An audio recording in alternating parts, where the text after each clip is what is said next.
એક કપ કાચા ચોખામાંથી આજે આપણે એક એવી રેસીપી બનાવીશું જે તમે માર્કેટમાંથી લેવા જશો તો ખૂબ મોંઘી પડશે. તો ચાલો રેસીપી શરૂ કરીએ. જેના માટે સૌથી પહેલાં 1 કપ કાચા ચોખા લઈ લેશું. ચોખા અહીં તમે કોઈ પણ વેરાયટીના લઈ શકો. તેને 2 થી 3 પાણીથી ધોઈને સાફ કરી લેશું. ચોખાને આ રીતે ધોવા ખૂબ જ જરૂરી છે. તમે જોઈ શકશો ચોખામાં કેટલો બધો ડોળ રહેલો છે. તો આજની આપણી જે રેસીપી બનાવીએ છીએ તેના માટે ચોખાને આ રીતે ધોઈ અને પછી આપણે કોળા કરવાના છે. તો કોઈ પણ એક કોટનનું કપડું લઈ અને તેની ઉપર ચોખાને આ રીતે ફેલાવી દેવાના અને ત્યાર પછી કપડાને આ રીતે બેવડું કરી અને 5 થી 10 મિનિટ સુધી રહેવા દેવાનું, જેથી કપડું બધું પાણી શોષી લેશે. અથવા તમે 5 થી 10 મિનિટ સુધી આ રીતે તડકામાં પણ રાખી શકો, તો પણ ફટાફટ પાણી સુકાઈ જશે. તો અહીં તમે જોઈ શકશો હવે ચોખાનું બધું પાણી સુકાઈ અને ચોખા સરસ ડ્રાય થઈ ગયા છે. હવે એક જાડા તળિયાવાળું વાસણ લઈ અને તેમાં ફક્ત 2 ચમચી ઘી ઉમેરશું. આજની રેસીપીમાં આપણે ફક્ત 2 ચમચી ઘીનો ઉપયોગ કરવાના છીએ. ત્યાર પછી તેમાં સૂકવીને રાખેલા ચોખા ઉમેરી દેશું. ચોખાને ઘીની સાથે શેકી લેશું. તમે ઘીની જગ્યાએ 2 ચમચી તેલનો પણ ઉપયોગ કરી શકો. તેનાથી રેસીપીના સ્વાદમાં કોઈ પણ જાતનો ફરક આવશે નહીં. અહીં ચોખા એકદમ સરસ ગોલ્ડન બ્રાઉન થઈ જાય ત્યાં સુધી આપણે તેને શેકવાના છે.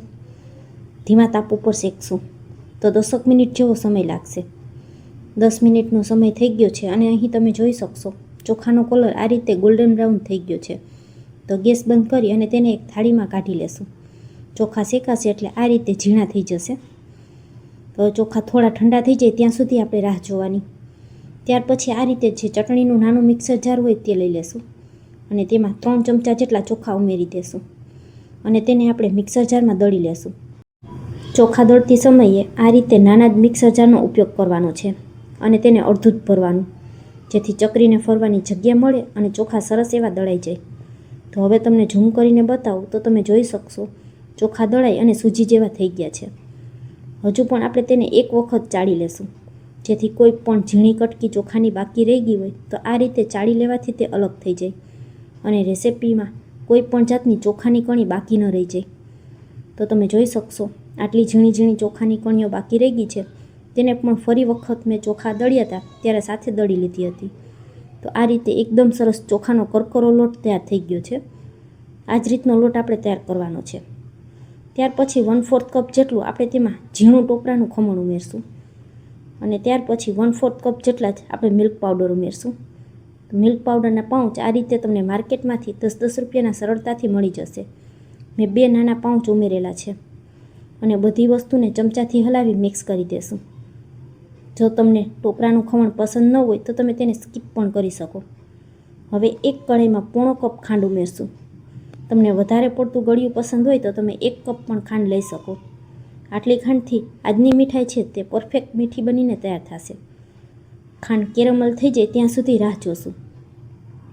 ગેસની ફ્લેમને એકદમ સ્લો રાખવાની, જેથી ખાંડ બળી ન જાય.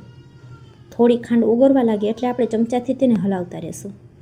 શરૂઆતમાં બિલકુલ તેને હલાવવાની નહીં. બધી ખાંડ ઓગળી જાય ત્યાં સુધી તેને થવા દેવાની. તો તમે જોઈ શકશો બધી ખાંડ ઓગળી અને આ રીતે તેનો કલર એકદમ સરસ ગોલ્ડન બ્રાઉન થઈ ગયો છે. તો હવે આપણે તેમાં 2 કપ ભરી અને દૂધ ઉમેરશું. દૂધ આ રીતે થોડું થોડું ઉમેરવાનું. દૂધ ઉમેરશું એટલે તેમાં ઉભરો આવવા લાગશે અને આપણી કેરમલ થઈ ગયેલી ખાંડ આ રીતે બધી જ જામી જશે. તો બીવાની કોઈ પણ જાતની જરૂર નથી. ખાંડને કેરમલ કરી અને તેમાં દૂધ ઉમેરીએ એટલે ખાંડ આ રીતે જામી જ જતી હોય છે.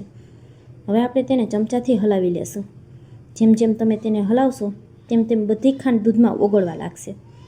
1 કપ દૂધ ઉમેરી દીધા પછી ખાંડને આપણે આ રીતે થોડી વાર માટે ચલાવતું રહેવાનું. ત્યાર પછી ફરી પાછું આપણે એ જ કપના માપથી 1 કપ ભરી અને દૂધ ઉમેરશું. 1 કપ ચોખામાં આપણે 2 કપ દૂધનો ઉપયોગ કરવાનો છે. અહીં બધી વસ્તુનું માપનું ખાસ ધ્યાન રાખવાનું છે. તમારા ઘરમાં આવો મેજરિંગ કપ ન હોય તો તમે ઘરમાં રહેલ કોઈ પણ વાટકીથી પણ માપ સેટ કરી શકો. તો હવે તમે જોઈ શકશો ખાંડ આપણી ઘણી બધી ઓગળવા લાગી છે. આ સમયે ફરી પાછું આપણે બીજો કપ ભરી અને દૂધ ઉમેરી દેશું. એકી સાથે બિલકુલ દૂધ નહીં ઉમેરવાનું, નકર દૂધમાં ઉભરો આવી અને કઢાઈમાંથી બધું દૂધ બહાર વયું જશે. હવે ધીમા તાપ ઉપર સતત તેને 3 થી 4 મિનિટ સુધી થવા દેશું. 3-4 મિનિટ જેવો સમય થશે એટલે બધી ખાંડ દૂધમાં ભળી અને દૂધનો કલર એકદમ સરસ ડાર્ક થઈ જશે. તો હવે તમે જોઈ શકશો બધી ખાંડ ઓગળી ગઈ છે. ફક્ત 5 મિનિટ જેવો સમય લાગ્યો છે. હવે ગેસની ફ્લેમને સ્લો કરી દેશું. આનાથી વધારે આપણે દૂધને બિલકુલ ઉકાળવાનું નથી. આજે જે મીઠાઈ બનાવીએ છીએ તેમાં એલચી પાવડરનો સ્વાદ ખૂબ જ સરસ આવશે. તો અડધી ચમચી જેટલો આપણે એલચી પાવડર ઉમેરી દેશું અને તેને પણ ચમચાથી હલાવી મિક્સ કરી દેશું. અને ત્યાર પછી આપણે દળીને રાખેલી બધી વસ્તુ હતી તેને સાથે ઉમેરી દેશું. એકી સાથે આ રીતે ધીમે ધીમે કરી અને બધું ઉમેરી દેવાનું અને હવે ચમચાથી હલાવી તેને મિક્સ કરી દેશું. આજની રેસીપી બનાવવામાં આપણે કોઈ પણ જાતના માવાની કે વધારે પડતા ઘીની જરૂર પડશે નહીં. છતાં પણ આ મીઠાઈ એટલી ટેસ્ટી બનીને તૈયાર થશે કે એકવાર ચાખ્યા પછી તમને વારંવાર બનાવવાનું મન થશે. બધી વસ્તુ ચમચાથી હલાવી અને આ રીતે મિક્સ કરી દેશું. તમે જોઈ શકશો બધું એકબીજા સાથે એકદમ સરસ ભળી ગયું છે. તો ગેસની ફ્લેમને તરત જ બંધ કરી દેશું અને તૈયાર કરેલા આ મીઠાઈના મિશ્રણને આપણે ઘીથી ગ્રીસ કરેલી થાળીમાં સેટ કરી દેશું.